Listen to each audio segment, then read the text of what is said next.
What's going on, everyone? Welcome back to another FPL video. My name is Mo, and today I'll be going through my updated draft since the first initial draft that I brought out a couple of days ago. So I've made a few transfers, a few moves that I'm thinking that maybe this might be a better option, and I think the draft looks pretty good. So we'll go through the discussions of what my thought process was, why I've chosen these players, and why I believe that will be the strongest squad I could make going into game week 1. If you're new around here, hit that subscribe button. If you haven't already, hit that like button too, and hit the notification icon if you want to get the latest for my content. So let's begin with my team. So at the back, comes in goal is Alisson. So I've gone for a premium keeper. Now the reason for that is I know it's slightly away from the template where everyone's going for a 4.5, maximum 5 mil, where there's Ramsdale as an option or Martinez. And I've gone for an extra half a mil on Alisson. So the reason why is he's always been Mr. Consistent for Liverpool. I'm not going for Trent, so I want some kind of access to the defence of Liverpool. Yes, they weren't great last season, not many clean sheets as they've had in previous campaigns, so 20 in 2021, 2022, and only 14 last year.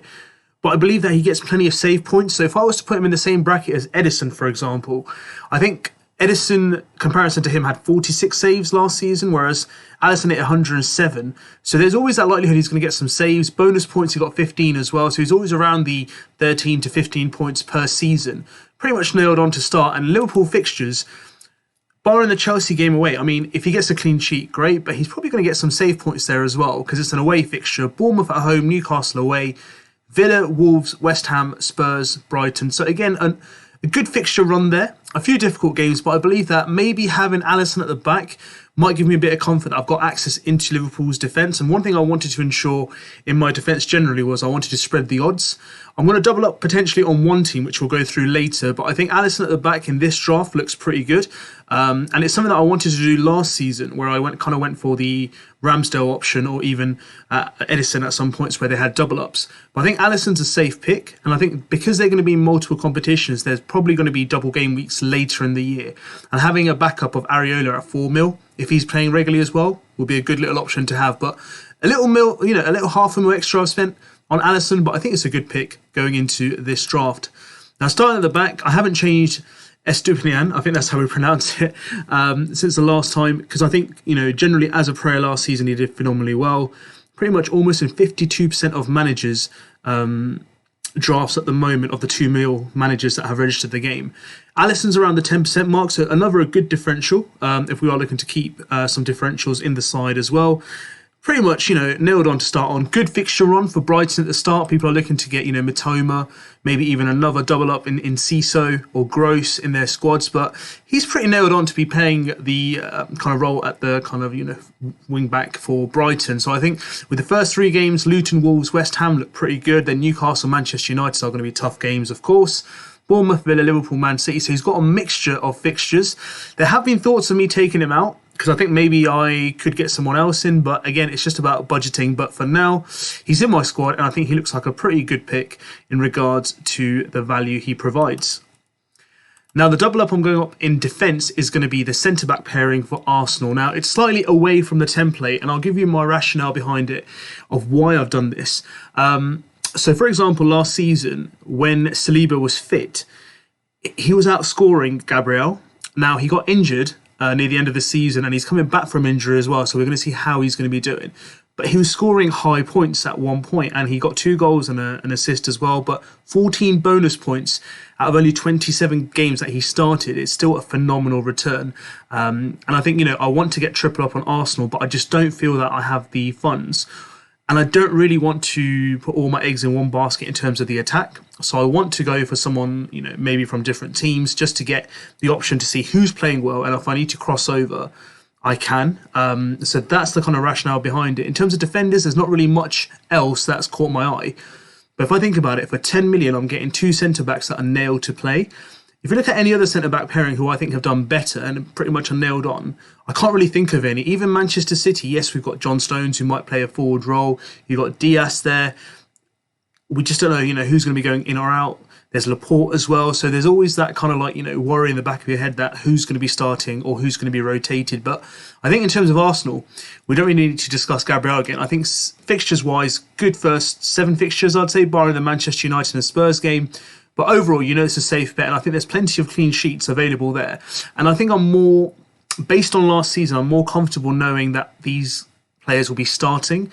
And City had that tendency in the 80th minute or later in the game to concede that odd goal, which kind of cost them the clean sheet. So I'm doubling up on Arsenal in their centre-back pairing, which is Saliba and Gabriel.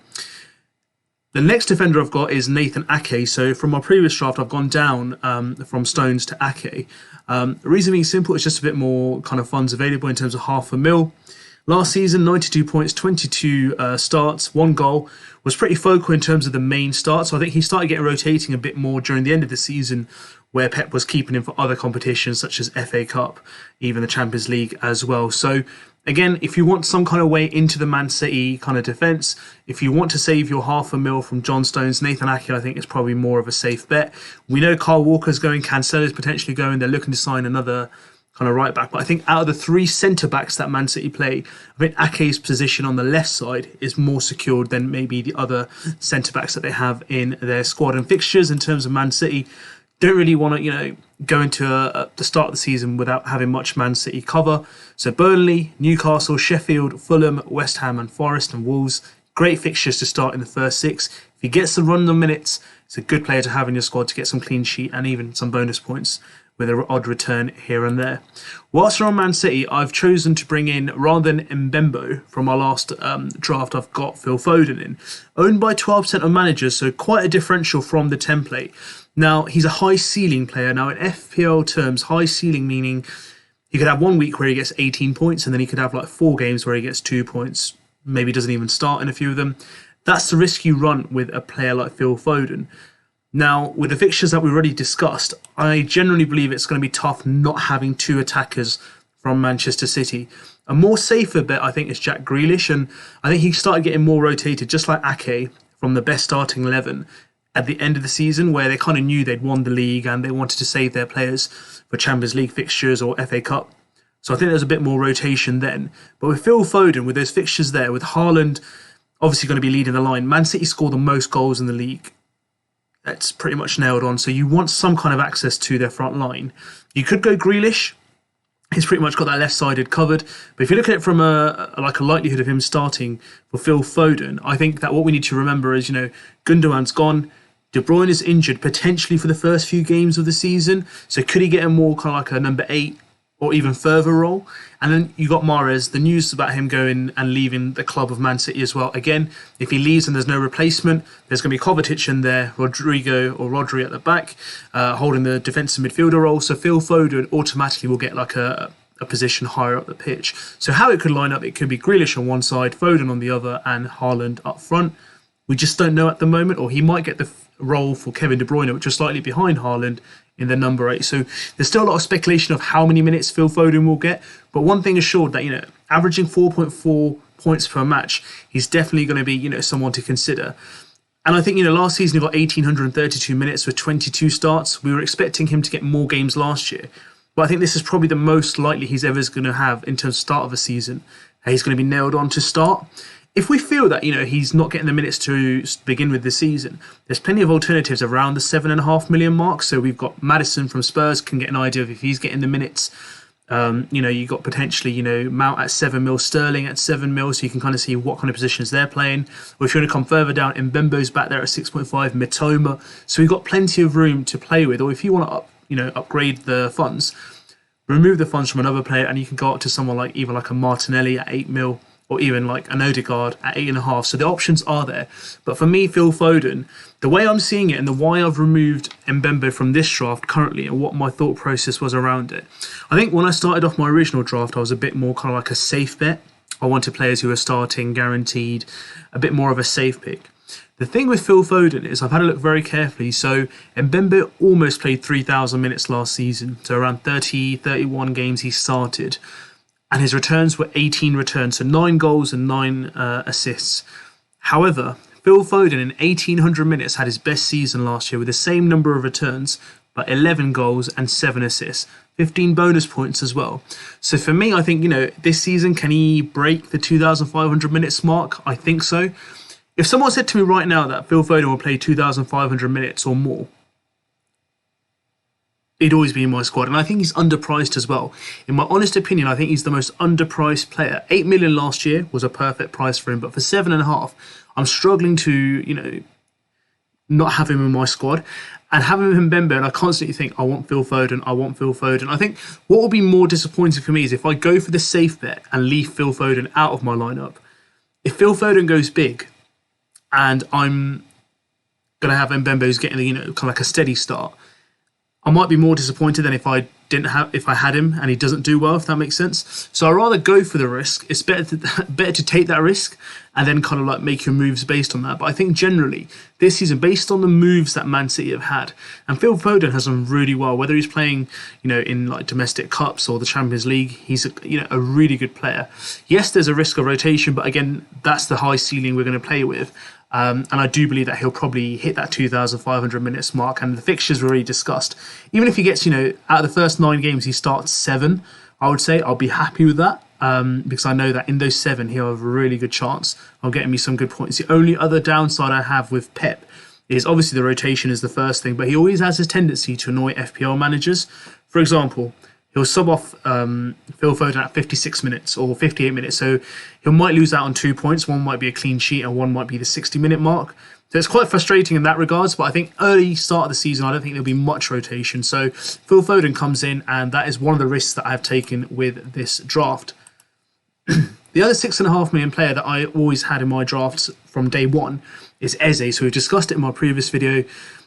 Pretty much, if you work it out the 15 goals he contributed to in terms of assists and goals last season, he was around 32% of Crystal Palace goal involvement. So that's the key fact that I'm looking for at the moment, is how much involvement do certain players have in their team's goals. So for example, someone like Phil Foden might get 18 returns out of 100 goals that Man City will score. So that's about an 18% return of whatever they score. Eze, for example, has got 15 out of around 40, maybe less, 45 goals even if they go up higher. Again, that's a high number of returns for a specific amount of goals that a team scores. Therefore, 21 bonus points coming in as well. I do like that in terms of a return aspect. Got 30 starts last season. I think, if I can replicate 159 points again or 150 points from him, that'll be a good season from Eze in general. In terms of Foden as well, so he got 142 points based on 1,800 minutes. Another thing going towards Phil Foden's favour is imagine if he gets like 6 more starts. Let's say 450 minutes extra. Do I think he'll get higher points than Eze, Mitoma, and Mbembe?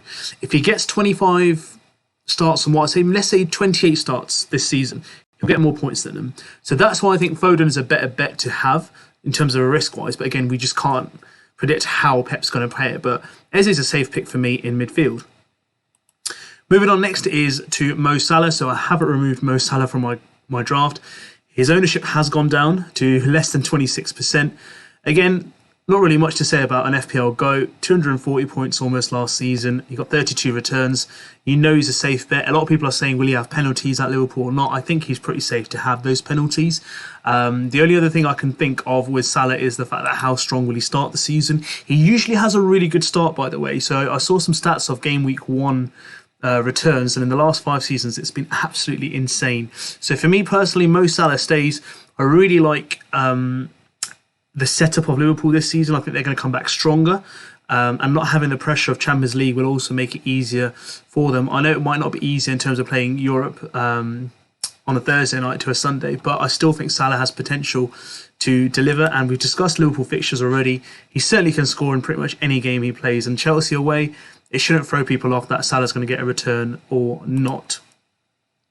And then again to Arsenal, we've discussed their fixtures already, but Bukayo Saka, pretty much a safe pick, hit the 200 points mark last season, 26 returns, pretty much nailed on to play every game. And I think, with the fixtures that Arsenal do have, I think he was the most nailed on front line that I wanted to have in my squad. Yes, Odegaard did well last year, Martinez did well, their underlying numbers for FPL are amazing, but Saka is a safe bet. So I've kind of gone a bit away from the template. So I've gone for the 2 defenders and Bukayo Saka. I think I can get more value from them, whereas I can get other midfielders in to spread the odds for my midfield. Last but not least in my midfield is Bruno Fernandes. So again, I could downgrade my goalkeeper, let's say Alisson, to a 5 mil goalkeeper, or even cheaper and upgrade Fernandes to Rashford. But I think with my squad, the risk I've taken with someone like Foden and Ake, for example, I do need to have someone like a Bruno Fernandes who's pretty much nailed on to start week in, week out. So is Rashford, don't get me wrong, he's got more likelihood of having the occasional rest, or he might be substituted earlier, but Bruno Fernandes pretty much plays every single minute when he does start. So I think, in terms of Fernandes' price, I think he's the second most underpriced player after Foden in this game, so why shouldn't I take an advantage of him?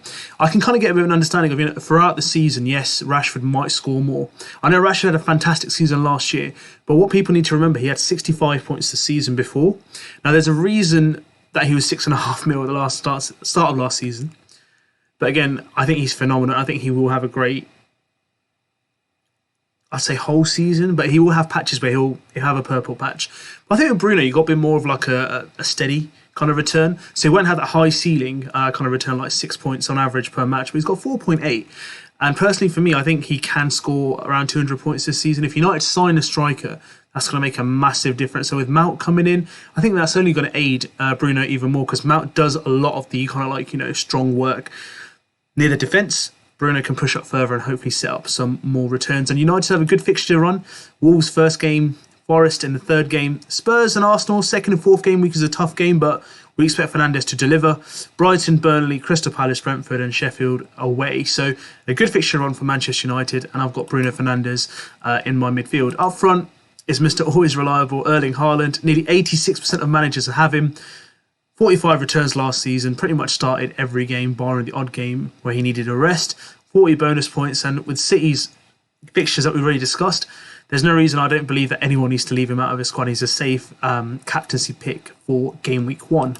Now, discussing my bench, Areola, we've discussed previously, 4 mil. If he becomes number 1 for West Ham, great. If he doesn't, he's just on the bench. I won't be needing my reserve goalkeeper, and I don't really expect much from a 4 mil goalkeeper. Now, from my bench, the only person I think who might get some minutes is Amari Bell, owned by 21% of managers. There's Bayer as well from Burnley, but I've gone for Bell. But that doesn't really make a difference. If I'm relying on my bench, then I have a few issues, but I think he's a good kind of like a reserve player to have if any of my players such as Foden or Ake do get a rotation. And then my first forward, which is my second substitute of the outfield players, is Antonio Semenyo.